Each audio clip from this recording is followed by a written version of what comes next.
everyone, welcome to our world, the stories.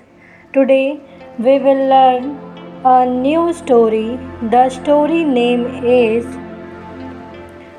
Don't Judge a Book by Its Cover. किसी भी पुस्तक को उसके आवरण से कवर से मत आंकिए.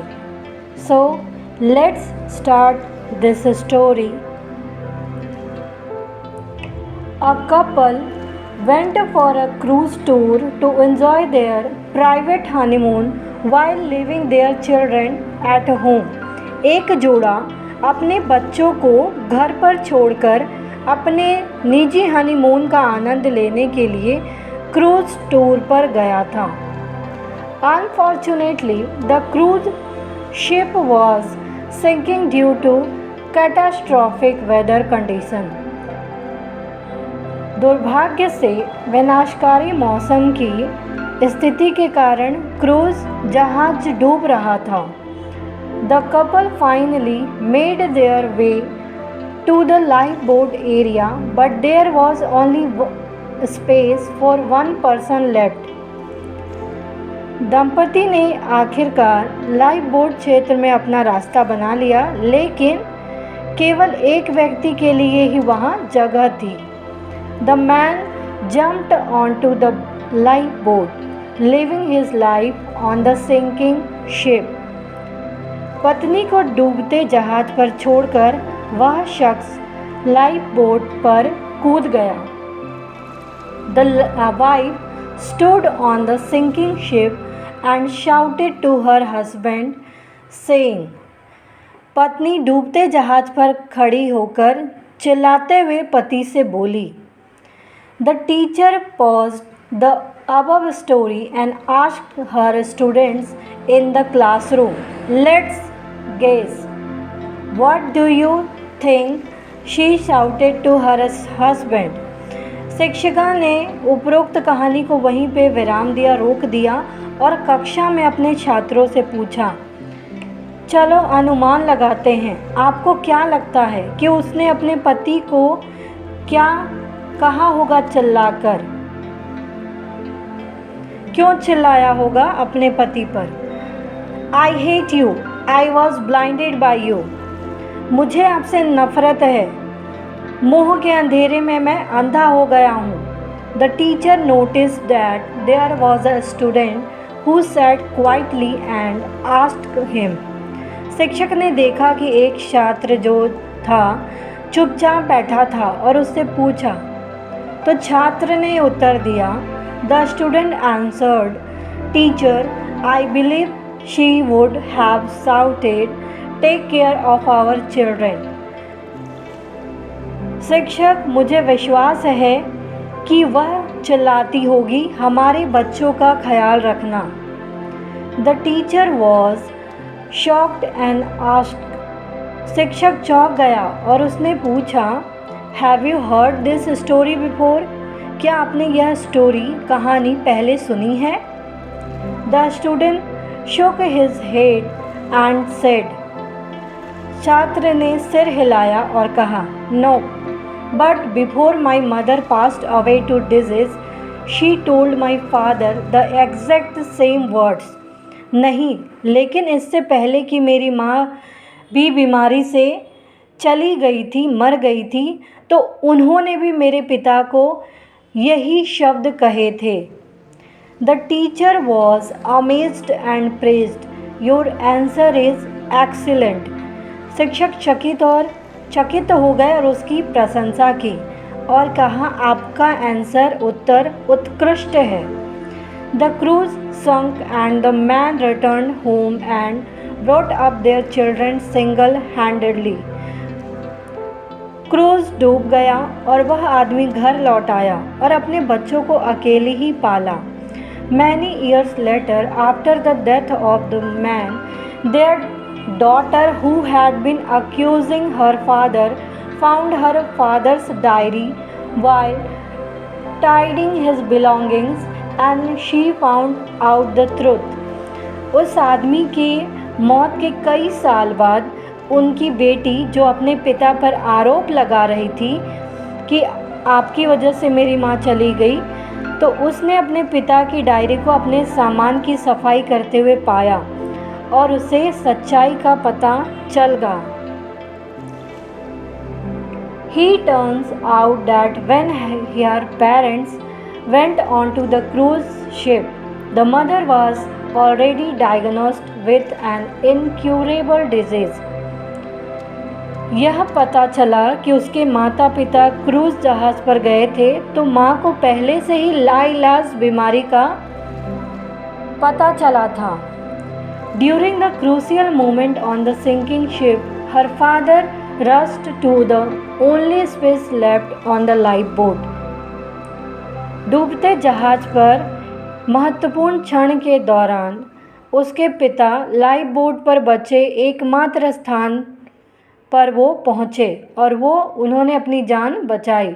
He wrote in his diary, I wanted to sink with you together on the sinking cruise. उन्होंने अपनी डायरी में लिखा था, मैं आपके साथ डूबते क्रूज पर डूबना चाहता था। But for our children, I could only let you sink alone into the deep cold ocean bed. लेकिन मेरे बच्चों के कारण मैंने आपको इस ठंडे समुद्र तल में अकेले डूबने दिया। The daughter burst into tears after reading this diary. इस डायरी को पढ़कर बेटी के आंसू छलक पड़े जब उसे पता चला कि उसके मदर को पहले से ही बीमारी थी, लाइलाज बीमारी थी जिसका कोई इलाज नहीं किया जा सकता था। ये बात जब उसे पता चली तो उससे बहुत ही बुरा लगा क्योंकि वो अपने फादर को ब्लेम करती थी कि उनकी वजह से उनकी माँ की मृत्यु हो गई। The teacher finished the story and the whole class went silent. शिक्षक ने कहानी समाप्त की और पूरी कक्षा चुप हो गई। The teacher knew that her students had understood the moral of the story that she wanted to pass on to them. शिक्षक जानते थी कि उसके छात्र उस कहानी की मोरल को समझ गए हैं और जो उन्हें वह देना चाहते थे। In this world there are good and evil. Sometimes the situation could be very complicated and indistinguishable of good and bad. So we must not jump to conclusion easily and look at the surface only. इस दुनिया में अच्छाई और बुराई दोनों हैं। कभी कभी परिस्थितियाँ जो होती है वो बहुत जटिल हो सकती है और अच्छे बुरे में भेद नहीं कर सकती, हमें डिफरेंस नहीं पता चलता है। इसलिए हमें आसानी से किसी भी कंक्लूज़न में नहीं पहुंचना चाहिए, सिर्फ उसके सतह को देखना चाहिए। So we must not jump to conclusion easily and look at the surface only. We must not make hasty decision और assumption without any attempt of investigation or using our critical thinking. हमें बिना किसी जांच पड़ताल के या अपनी आलोचनात्मक सोच का उपयोग किए बिना जल्दबाजी में कोई भी निर्णय या धारणा नहीं बनानी चाहिए। We must not judge others without understanding them first. हमें पहले दूसरों को समझे बिना उनका न्याय नहीं कर देना चाहिए। We should not judge a book by its cover.